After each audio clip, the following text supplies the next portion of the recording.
Yau zan yi magana akan self-improvement da ya fi wahala a cikin self-improvement. Ba canjawar da mutum yake yi shi ne yake da ma'ana, ba canzawar da mutum ya yi ba ne abubuwansa da ya canza, domin babu yadda za a ce mutum ya samu ci gaba a rayuwa ba zai canza ba. Komai na rayuwar mutum zai canza. To ba canzawar da kai shi ne matsala ba, illa sai in ce disappointment ɗin da mutane suke samu na canzawarka sakamakon canzawar da mutum ya yi. Wani irin disappointment nake nufi? Ina nufin disappointment mutane wa'anda su wannan old version ɗinka da suka fi so. Kun san cewa a lokacin da ka samu self-improvement, dole ka samu ci gaba ne a rayuwarka, komai naka ya canza.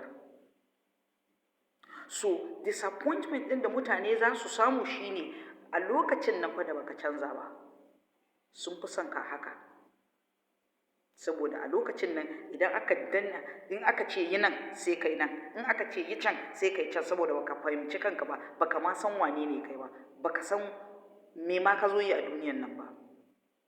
So a lokacin da ka samu self-improvement, so ba canzawar da ka yi shi ne ya fi wahala ba, illa canzawa mutanen da suka san ka a da, suke amfani da kai, suke juya ka, suke controlling ɗinka yadda suka ga dama. Yanzu da ka samu kai kanka, ka samu self-improvement,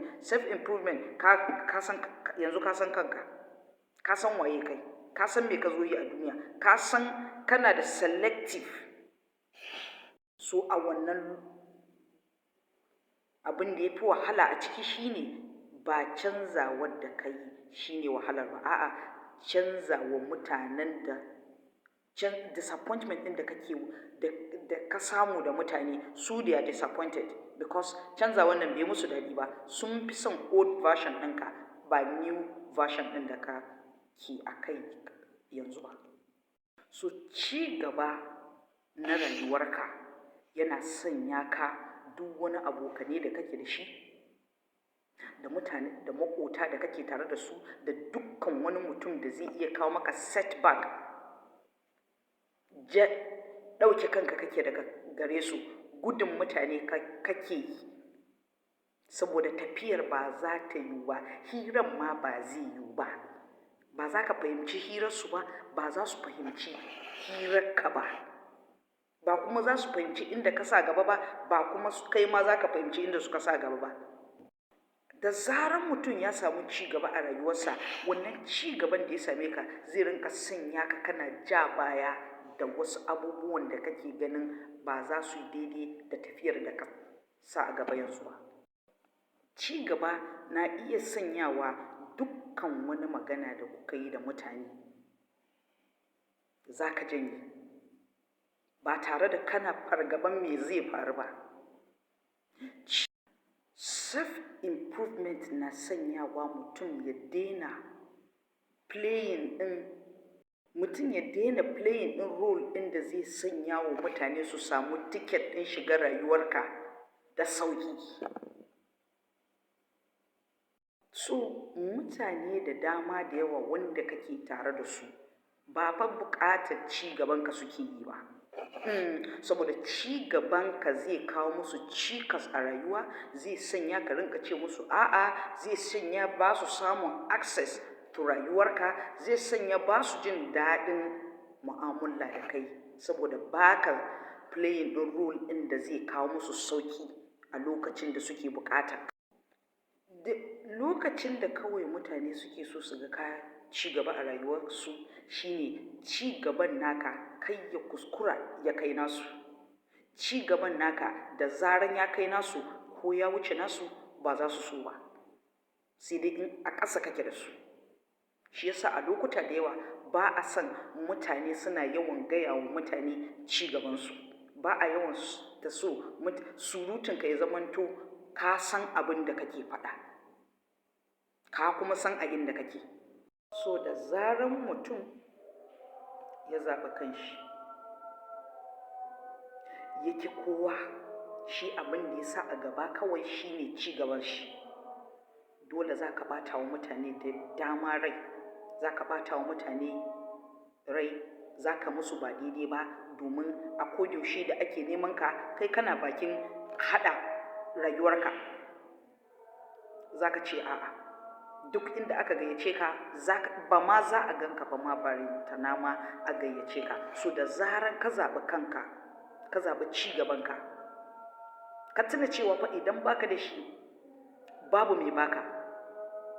So dole ne ka yi zeroing ɗin mind ɗinka akan wasu abubuwa da yawa. Focus on yourself to become your focused. Ka zaɓi kanka kenan.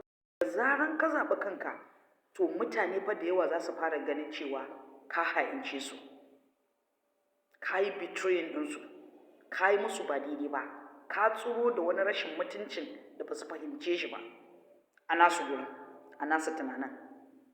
Bayan mun zo duniyan nan ba tare da kai muka zo ba, ba tare da kai za mu tafi ba. Idan muka baro duniyan nan ranar farko, kai za ka amsa min tambayar kwanciyar kabari? Kai za ka amsa min tambaya a gaban Allah? So don me yasa? Don na zaɓi kaina. Saboda na yi imani da cewa question paper ɗina da naka ba ɗaya ba ne. Ba kuma kai za ka amsa min ba, babu kuma mai ƙwatata. Kuma rain nan da nake da shi, da lafiyar nan da nake da ita ce, shi ne kurin abin da zan iya neman duniya na da lahira na da shi. Don na zaɓi kaina, menene damuwarka? Day your day now, make I day my day. So daga nan mutane za su fara jin haushinka. Wani irin mutane ne suke jin haushinka? Mutanen da suka san cewa suna cin riba da rashin fahimtarka da haukarka a lokacin da baka samu ci gaba ba, a lokacin da baka gane abin da ka gane yanzu ba, a lokacin da baka da knowledge ɗin da kake da ita yanzu. Irin wa'annan mutanen su suke shiga cikin damuwa, saboda ka ci gaba, idan ka ya buɗe, ka san abin da suka sani, ka san hannun damanka da hagunka, ka san ka ce a'a, ka san ka ce eh, ka san ka ce ni fa ban yarda a ɓata lokaci ba, ban ma da lokacin hira, unproductive hira.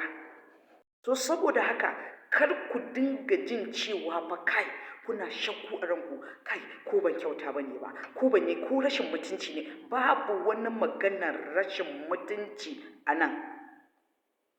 Da zaran lafiyar nan, rannan naka babu ita, you are nothing. Da wurin ne za ka gane cewa nobody really cares about you. To saboda haka kar ka taɓa shiga cikin tarkon expectation ɗinsu a gurinka.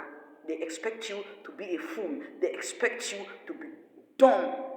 So saboda su ci gaba da amfani da mutum a lokacin da suka so, da lokacin da suke da dama, sannan kuma su yadda kai a lokacin da baka da amfani.